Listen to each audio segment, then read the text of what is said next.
episode of the Granby Journal. I'm here at the Public Safety Complex, with Chief of Police, Chief Alan Wishart. And we're going to talk today about the Granby Police Department. Morning, Chief. Morning, how are you? Very good, thank you. Really appreciate you taking the time to talk with me today about our police department. Maybe you could give me a little history about the Granby Police Department, just so we can have a sense of where we've been before we talk about where we're going. Sure, I think probably the biggest thing that the public should know about the police department is we are staffed 24 hours a day by at least 3 people. In this building, along with the fire department, under the police department sort of umbrella, we have a dispatcher, a 911 emergency medical dispatch trained dispatcher in the building 24/7. So basically what that means, anybody who calls 911 in Granby, unless they call from a cell phone, it gets routed to this building. So there's always one dispatcher in dispatch. We also have 9 full-time officers and 15 part-time officers. And the department has always maintained a fairly large amount of part-time officers. Those part-time officers work at least one shift a week and often fill in for full-time officers when they take days off or they're sick or vacation, things like that. So we have a combination of both dispatchers, full-time police officers, and part-time police officers. And that's always been, in the recent history, our makeup, so to speak of. And I think that's one of the things that maybe some of the people in the community don't know. That's very interesting.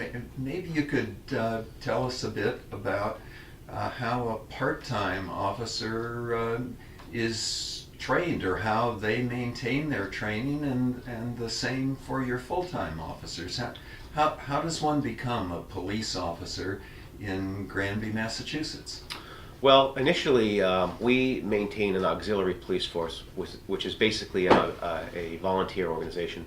And all of our officers start from the auxiliary position. And that gives us an opportunity to do a couple of things. First of all, it allows them the opportunity to attend the Reserve Intermittent Police Academy, which allows them or qualifies them to be a part-time police officer anywhere in the state. From that, traditionally, we've hired our dispatchers for the most part. We've also hired all of our part-time officers from that auxiliary force. So the part-time or Reserve Intermittent Police Academy is basically 2 or 3 days a week. It's usually about 6 months. They've upped the number of hours that the academy, the Reserve Intermittent Academy is. So I'm not exactly sure. I don't remember the exact number of hours. But they cover criminal law, constitutional law, basically all of the areas for the most part that a full-time police officer would, just in a different environment. It's more on a part-time basis. It's evenings, it's on a weekend, whereas the full-time police officers go to a 6-month academy. That is basically their job for 6 months, 5 days a week, everything from criminal law to defensive driving. While they are very different, they cover the same topics, just in a different format. Okay, and currency for the force. How do people maintain their currency? Well, we have several areas of training that we have to maintain. For instance, CPR and first responder training. We have to maintain firearms proficiency training. We also have to, remain current with the criminal law, constitutional law, and things of that nature. Also, one of the biggest things, and the tough part is that, and it's always great to have increased training. The problem is sometimes there's training mandates, not even sometimes, I would say more often than not, there's training mandates, but there's no funding to take care of the training. So we have to really look at innovative ways to get our people trained. We've relied a lot on internet-based, web-based training through the Mass Police Training Council. We also, one of the other big things that we have to do now with the emergency medical dispatch regulations through the State 911 Department, there's a large amount of increased training in the area of dispatch. Specifically around emergency medical dispatch procedures, and also There's another 16-hour mandated in-service training that we have to maintain with the dispatchers. So to answer your question more specifically, part-time officers and full-time officers, there are certain core things that they have to do every year. CPR, first responder, firearms training and qualifications. There's been increases in that. And because our officers also work in dispatch, we utilize them in there as well. They are also subject to those training requirements as well. A lot of the training that comes through that we're mandated for the 911 portion of our training, there are grants that we get for that, which helps defray some of the costs. But the other training, we're lucky enough that we have in-house instructors that are trained through the Police Training Council, and that we are able to provide most of that training ourselves. Would the training for our police force be different from that in a big city? Well, again, the core training would not be the firearms training. They may do it a little bit differently, but they still have the same requirements. I think the training that you would see that would be different would be they obviously deal with different problems than we do. Every jurisdiction has some other sort of priority that they have to deal with, and those are the types of trainings that you might see a bit differently. For instance, if a certain district in a city had to deal with a large drug problem or a gang problem, you would see increased training in those areas that you may not see here. Yeah. So there'll be jurisdictional different types of training focuses based on what the problem that they're trying to address is. So that would lead right into a question: what are the main issues that you have to deal with here in the town of Granby? I would say probably one of the biggest issues that we deal with, or most frequent, is traffic issues, traffic accidents. That's obviously a concern everywhere, but in Granby, with there's a lot of windy roads, and that is a big portion of what we do. We deal with a fair amount of domestic issues, and I would say probably those would probably be the biggest issues. And we also have a fair number of different types of sexual assaults, from indecent assault and batteries to rape involving children, adults, things like that. We have a fair amount of that as well. When I look at the Gazette, I don't seem to see those come up on the list of issues. Are those are reported differently than? There are a lot of privacy issues when we start to talk about sexual assaults and rapes and things like that. So for those reasons, we can't really put out the same type of information we do for, say, a housebreak and things like that, for the obvious privacy nature behind it.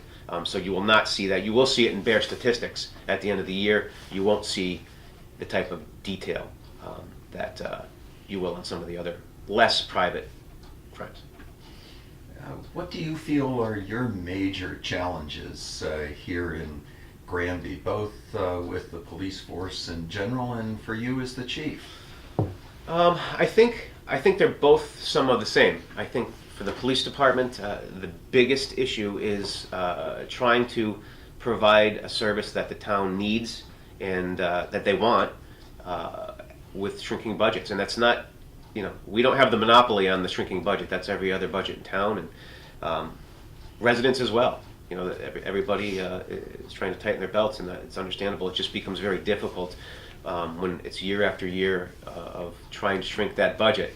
And we're in a service-related, personnel-heavy cost budget, and when something happens that's outside of what you can possibly plan for, it has a dramatic effect on your budget, and even more so when the budget is so tight already that there's no flex in it. So I think trying to provide the same level of service, or even a higher level of service that the town needs and requires, with the very tight budget requirements that we all have. I think that would answer both of those questions. Okay, yes.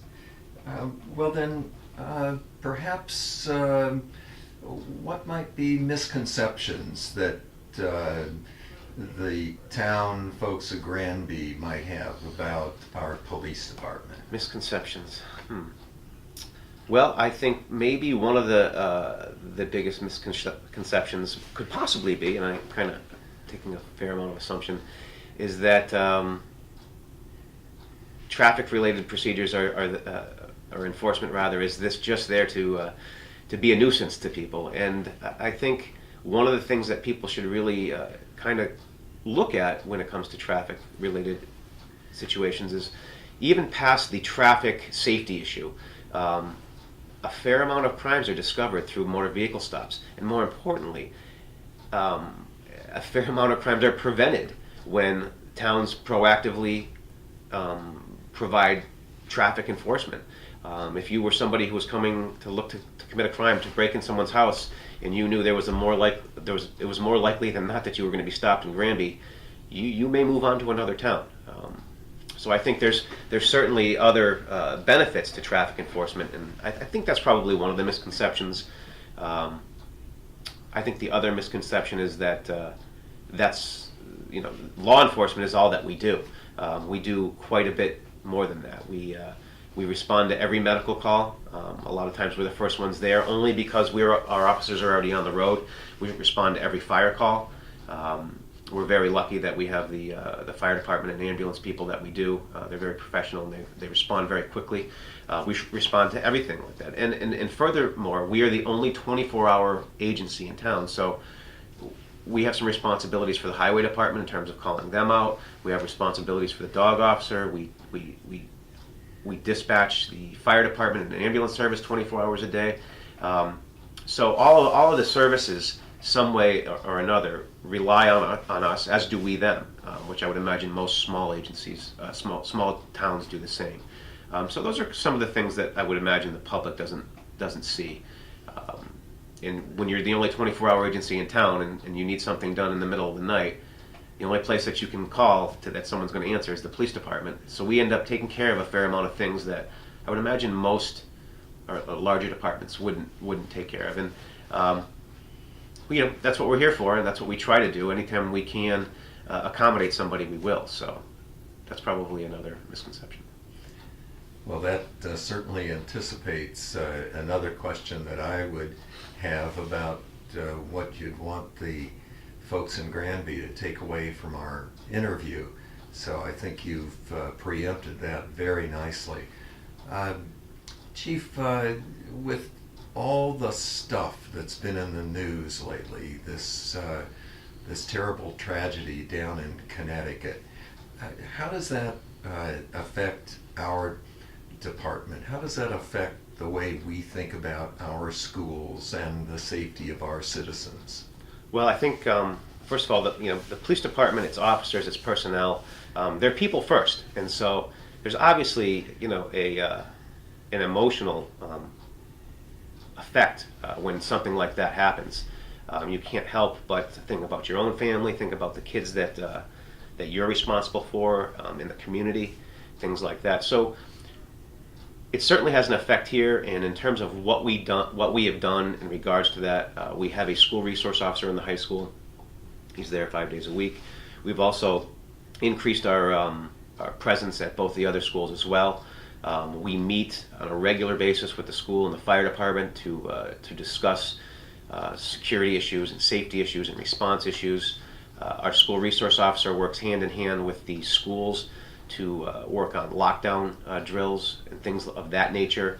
So there's really a collaborative effort in trying to ensure that we're doing everything we can to keep our kids safe. And when something like this happens, a horrible tragedy, an unexplainable event like that, you can't help but think, what can we do better? And we've had meetings, and we've looked at procedures, and we've increased our presence as much as we can. So you can't help but be affected by that, both personally and professionally. And it's just a horrible, horrible tragedy that is just never going to be explained. There's no reasonable explanation for it. So that has been our response to it, is to kind of look in the mirror and see what we can do. The resource officer that's at the high school, is that an armed officer? He is. Okay. And obviously one of our either full-time or part-time officers? Yes, the school resource officer now is a full-time officer. He's fully trained. He's been to several other trainings in and around school security, school assessments, emergency management procedures, things like that. And even short of this security issue, the security of having a police officer there, one of the things I would like the public to know is the most important part of that title is resource. Because one of the things with that position is that he is a huge resource, not just to the police department, but to the school staff, to parents, to the students themselves. There are so many things that, and I don't mean in terms of safety and issues, just in terms of safety issues, but that are averted. He's privy to things that happen outside of the school. He has the information about things that happen in school, and if we didn't have that relationship with the school, the students, and the staff, even the parents, we wouldn't necessarily be able to help and say, okay, well, the reason this happened in school today was because something happened last night. And there's a huge communication block that is just eliminated by having him there. And so when we talk about the school resource officer, I'm not exactly sure where that name came from or where that title actually started, but I can tell you that in our system, in the community of Granby, that it could not be more true a title than anything else. He is a resource to the families. He's a resource to the school. He's certainly a resource to the police department. And if there's any parents out there who hear this that have any issues that they think the school resource officer can help with, they should absolutely call him at the school or call here, and we will certainly put them in touch with him. So it sounds pretty clear to me that both this officer and the whole police force is a community resource, that you're integrated tightly into this community and really feel like you're a part of the community.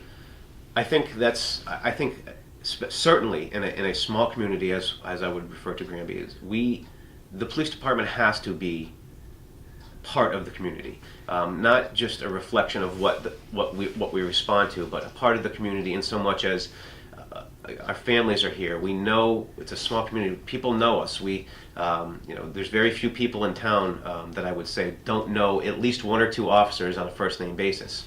Our kids go to school together.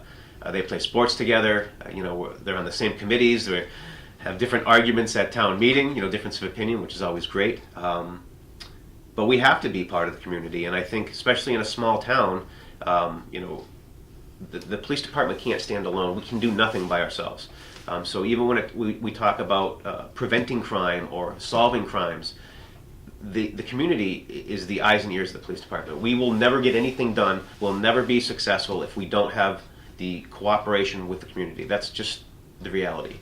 So if you see something happen, it's incredibly important to call us right away. Don't wait. You're never going to be a burden. It's never a hassle. We need to. The quicker we know, the quicker we can respond. And that's a huge part of answering the question I think that you posed, is that we can't do it by ourselves. And so in that statement, I think it just bears the example, or shows the example that we are part of the community, and if we're not, we're just not going to be successful.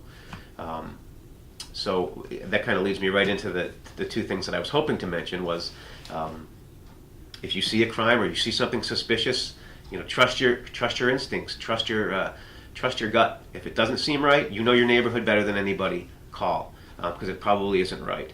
If something's out of the ordinary, just call. We'll check on it. If it ends up being nothing, it ends up being nothing. The second thing that I would say, please, please, please lock your doors in your car, lock your doors to your home.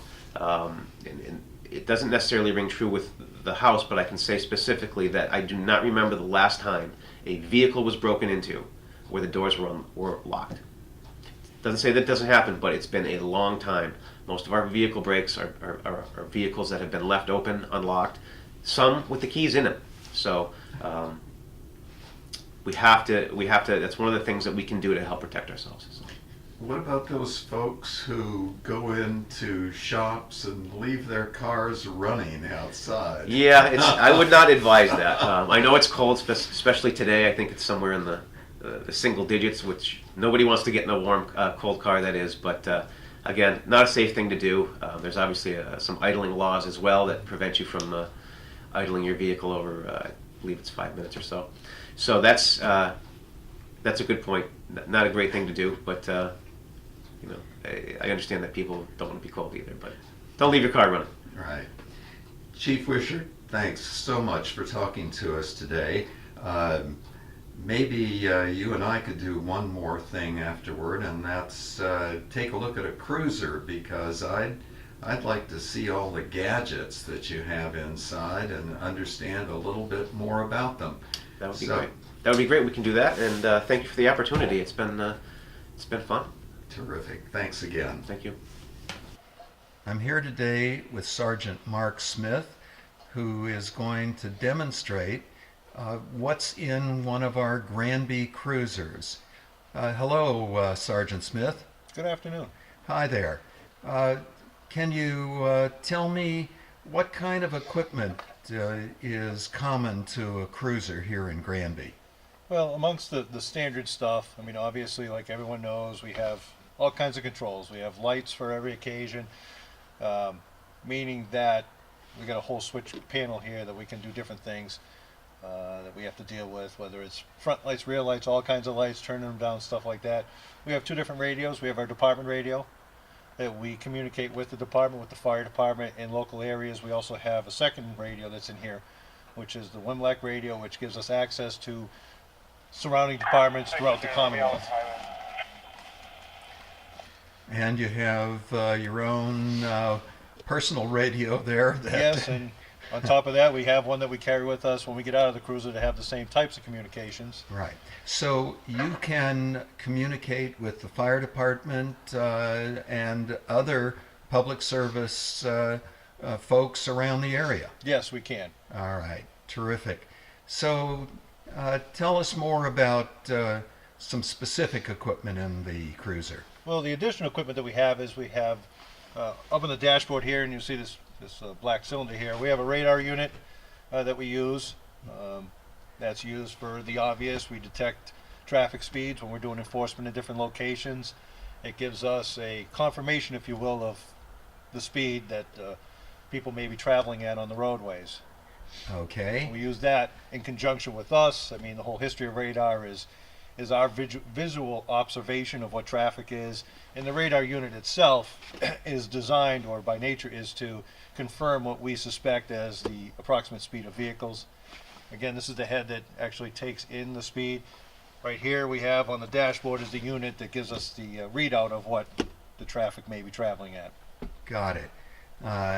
What else have you got there? Well, along with that, it's come a long way since I started. Now we actually have, right here, we have a mobile data unit that is hooked up to our communication center and the registry of motor vehicles. So if we have questions on different registrations on vehicles or people that we're dealing with, that information can be added into this laptop here.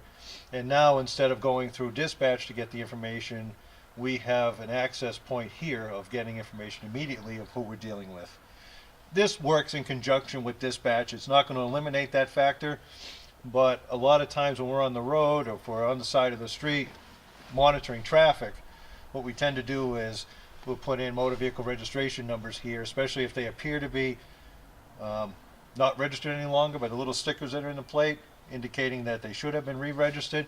We can put that information into this laptop while we're sitting on the side of the roadway and find out pretty much almost immediately if the car has been re-registered, and it's just a case of someone forgot to put the sticker on.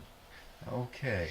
So it gives you an access point right here for instantaneous information. Yes. Okay.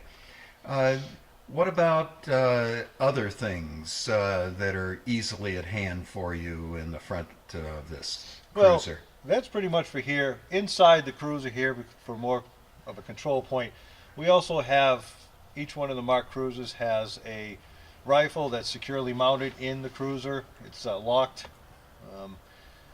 So it's another tool that we have within the cruiser. It is locked, so someone couldn't jimmy the door of the cruiser and walk off with your rifle. No, absolutely not. Even if someone was to, say, break into the cruiser, no, it has its own locking mechanism to prevent any such theft. Okay, well, that's important to know. Since you I don't mean you specifically, but the police department are frequently the first responders to all sorts of calls. What else do you carry in the cruiser? All of the cruisers on the department, because we are first responders, and generally we're already on the road in most cases, so we do get to most calls first, just by nature of the fact that we're on the road patrolling. So within each one of the cruisers, we all have medical bags. Inside the medical bags is your oxygen unit. We have different oxygen masks. We have different first aid supplies that are ready to us. Each cruiser also carries the defibrillators for medical use to that use. So we carry a wide range of emergency medical equipment that we can use when we get to the scene. So we can start first responder, we can start the first aid as we wait for the arrival of the Granby Ambulance Fire Department personnel. That's fantastic to know. All right. Well, Sergeant Mark Smith demonstrating for us the cruiser, one of our cruisers from Granby, and the equipment that's carried in a cruiser. Sergeant Smith, thank you very much for your time. You're absolutely welcome.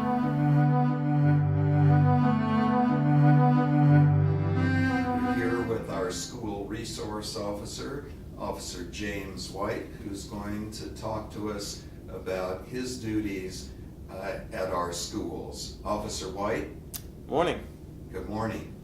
How about doing just that? Give us a sense of what you do at our schools and what that really means for our students and their families. Sure. The school resource officer does acts in a lot of different capacities in the school. First and foremost, my priority there is the school security, the security of both the students and the staff at the 3 schools here in town. But beyond that, I also work to break down those typical barriers between law enforcement and the community, and being a part of the students' lives on a day-to-day basis. And it's an opportunity to get to see them grow up from a young age and mature into adults. And it also gives the department an opportunity to be a part of that growth. And the kids get to see police officers from when they're very early start in school up until they graduate. And I think with that comes a lot of other different roles that we take on. We work with the guidance department on both academics or on just the issues that a student goes through on their day-to-day basis. We work with the school administration. I also play an active role with the athletic department, get involved in school sports. So, we try to get involved as much as we can in every part of a student's life, and then just be a resource to both the student and their parents. Okay, that sounds great. For you to be the school resource officer, did you have to undergo any special training, or is this just something that fits your personality and sense of commitment? Yeah, I did go to a school specifically for school resource officers, and got certified to become a school resource officer. And what were the special things that you learned or studied there? It was a pretty involved class that touched on just how to approach the job. It's a completely different job from working the road or patrol, which I worked previous to becoming a school resource officer. So it kind of just gave us some tools and tactics to use on our start. And like anything, you kind of figure it out as you do it more and get a sense of what works. And talking with different school resource officers in different towns and agencies, the job is different from town to town. So the instructor at the school was a school resource officer for several years in a big city department. So he was able to give us some of his experiences and and different tactics and situations that he had to deal with. I was able to use those at my start, and as years progressed, we've kind of made this position our own here in town, and I think it's much different than it is in other towns. How many years have you done it? This is my 4th year. Oh, so you're really a pro at it then, I suspect. So if a parent wanted to talk to you about a specific issue, how would they contact you? There's several different ways. The best would be you could contact me at the school. You could access my phone number either through the police department website, or the high school, Granby Junior Senior High School website. And they would just look up Officer James White? Mm-hmm. All right. You could also email me. My email is also can be found in the same place. Okay, that sounds great. I also have a voicemail at the police department. So a lot of different ways to get in touch with you. That's right. I guess a question that everyone might have relates to the terrible tragedy that happened in Connecticut, and whether that has altered our thinking here in Granby about security at our schools. How would you respond to that?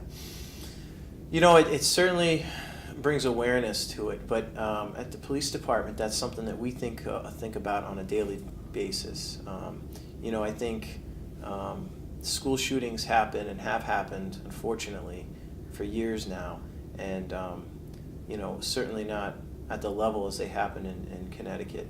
But it brings a lot of awareness to the general public. But at the police department, that's something that we take serious and think about day to day.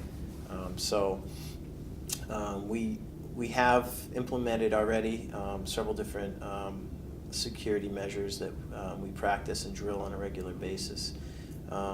So we have revisited some of our safety protocols in light of the tragedy in Connecticut. But for the most part, we just try to stay consistent in training and working with the schools. So it sounds like we're prepared for whatever might happen with the hope that all of us would have, that nothing ever does happen. I'd like to think we're as prepared as we can be. So those are horrible situations, situations involving active shooters, and they're very difficult to. They're a very difficult thing to approach. So all you can do is develop a plan, implement it, and practice it. Make sure everybody is familiar with it, and if God forbid a time comes where you need to use it, people are familiar with it, and it's not something new.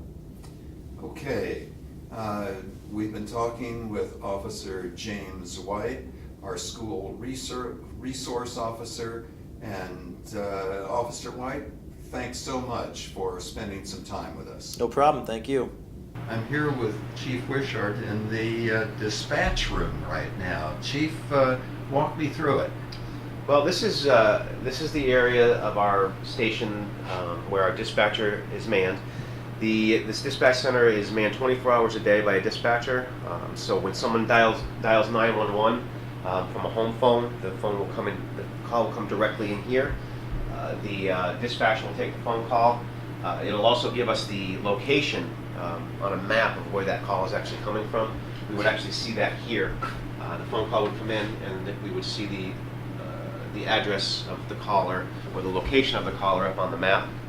And now that's only for a landline? A cell phone wouldn't show up on there, would it? Right now, cell phones are routed through the state police. So if you call on a cell phone, more likely than not, it's going to go to the state police. Then they're going to transfer it to us. So it doesn't necessarily come here right now. But if we called on our main resourced phone line or wherever it is, you get it right there on the screen. If you call from any landline number, 911, it is going to be picked up here in Granby. If for some reason, say all of our lines are busy, or the dispatcher can't answer it for some reason, it rolls over to a backup police department, for instance, South Hadley, And then there's just a chain of how it would go. For instance, if South Hadley was inundated, it would then go to Belchertown. So there's several different backups upon that. But when you call 911, generally speaking, from your home phone in Granby, this is where the call will come. It'll come into one of our dispatchers here in the public safety complex. Great. So all of the dispatch responsibilities for the police department, EMS services, and the fire department are all housed here. We also monitor some of the schools' cameras as well. Up in the top left-hand corner, we have the high school, and there's also right now the East Meadows up there right now. We're working on getting the other school cameras as well. So everything in this room is basically new with the building. All of the furniture that you see, all the desks, all the storage furniture, even the chairs were all purchased with grant money, so it's going to cost the town a dime. And it's certainly a huge upgrade from where we were in the old station. Our radio system now we have a repeater that's off-site. We also have a backup radio repeater here on-site. Both of them are backed up by generators. Certainly the one here is on a backup generator, as is the one that's stationed outside of the station as well. We never had that before. That's huge when it comes to making sure that we can communicate with our officers, the fire department, the police department, other police departments as well. So it's certainly been a huge upgrade, and with that upgrade came a huge increase in public safety. Terrific. Okay, great. Let's keep going. Okay. We're here with our Granby canine officer, Kurt Carpenter, and the business end of this duo, Ralph. Kurt's going to tell us what he does and how he does it, and how Ralph is a fantastic part of what we have here in Granby. Kurt, you're on. Why, thank you. Again, my name is Officer Kurt Carpenter. I've been lucky enough to be with the town for the last 10 years. For the last 7, I've actually had the pleasure of working with my partner Ralph here. Ralph is about a 60-pound black lab who was actually imported from Swansea, Wales in the UK solely to do police work. There's some differences in the way he is treated than a regular pet, and that is because of the way he acts. Any of you who have seen him in the community will be able to tell that he is extremely hyper all the time. He sees me outside of the car, as you can hear, he gets excited. When Ralph and I work, Ralph is not necessarily looking for narcotics. What Ralph is looking for is actually a simple PVC pipe.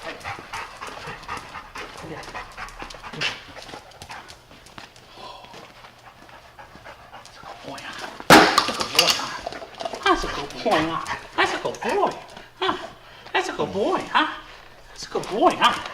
So, what you could see is we went along the side of the fire engine to the back of their rescue vehicle. Ralph goes along, and everywhere I touch my hand to, he puts his nose.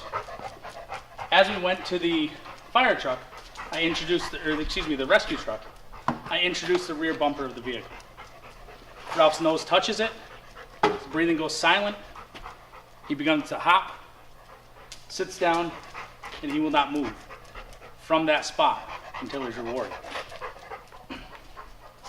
If you watch, I keep moving. The reason I keep moving is I want to try to pull him away. One of the things that he will not do is he will not leave that scent until he's rewarded. That's one of the ways to know that he's not just playing with us. And you rewarded him with the PVC And then you pipe. receive him with the PVC pipe. Got it. Because in his mind, what happens is he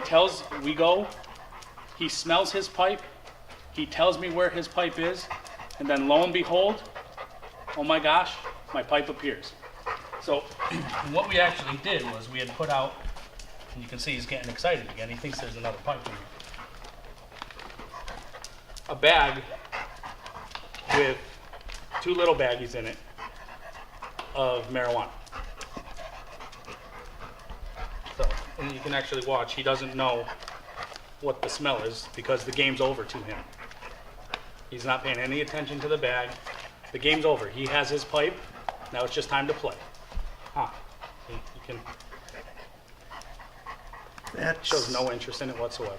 That is absolutely buddy. incredible. Buddy. So if you'd like, let's take a walk back to the cruiser now, and I can show you some of the modifications that were actually done to accommodate Ralph. Fantastic. Let's do it. Okay, we're looking at modifications now to the cruiser that Officer Carpenter and Ralph patrol in. Okay? So starting in the back is probably the easiest modifications that were done. They're actually, the springs to the trunk were actually had to be, they can be adjusted, and they're extremely tense now. The tension was brought up on them. And what that's for is because I have extra equipment that most other cruisers don't have.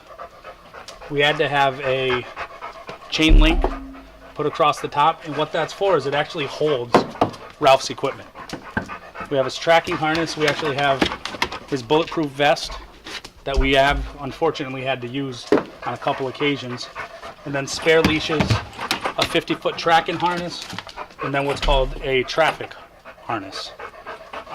Along with that is anything I may need in case we have to go into the wilderness. I have a camel pack, bright orange fluorescent for Ralph, and I also keep an extra case of water in the trunk at all times. Okay. Then moving on. A bulletproof vest for Ralph that you've had to use, you say? Yeah. Wow. He's had to use it. He's had to We've use actually gone into. What's that? We actually, this was donated from a company called Vested Interest in Canine. You can actually look them up online. It's a 100% nonprofit organization, and all of their vests that they supply to canines throughout Massachusetts and now countrywide are all taken from donations made by the public. Okay. The modifications that were done to the back seat of the cruiser are actually the back seat has been completely removed, and there's an actual kennel that is put in the back for him. The reason that this is used is, if you notice, everything is flat on the ground, and then leading to the back, Ralph's right at home. Come on. Then leading to the back, everything works at angles. So if, God forbid, we are ever in a car crash, Ralph will actually, the impact he will take to the side will actually be negated by the angles that are of the kennel. Braces have been put on the windows, Right. and also a high output fan was put in to keep Ralph cool Right. in the summertime. And then also, because he is my buddy, there is a door that separates the two that as we're patrolling I can actually slide open so he can come visit In the front seat. right into the front seat. Yeah. Got it. So he can come visit me. And then also there's a water bowl that attaches up to the top of the screen for him. So, Officer Carpenter, how intimidating is a dog if you get in a situation that's aggressive or confrontational? I can't speak for most dogs, just because this is what I have, because Ralph is what I have. This is what the town of Granby needs for a police dog. I tell everybody the most dangerous part of this dog is actually his tail, because he gets so excited when he whacks you in the shins, it hurts. But you can take anything you want out of his mouth. I have 3 small children at home that feed him on a regular basis, including taking food right off of his tongue. And you do not have to worry about this dog becoming angry at somebody.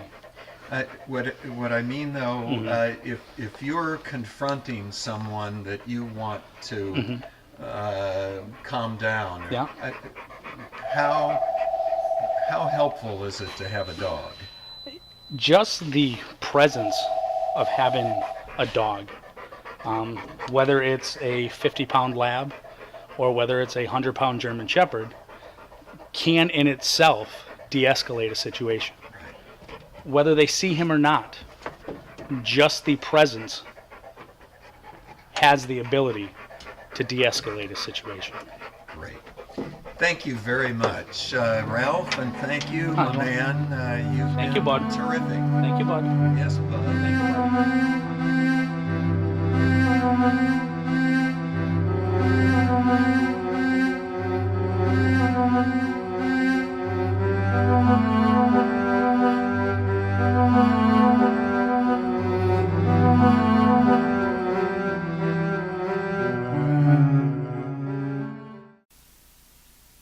I wonder if they'd like it better if I put a little cinnamon and allspice on the pumpkins.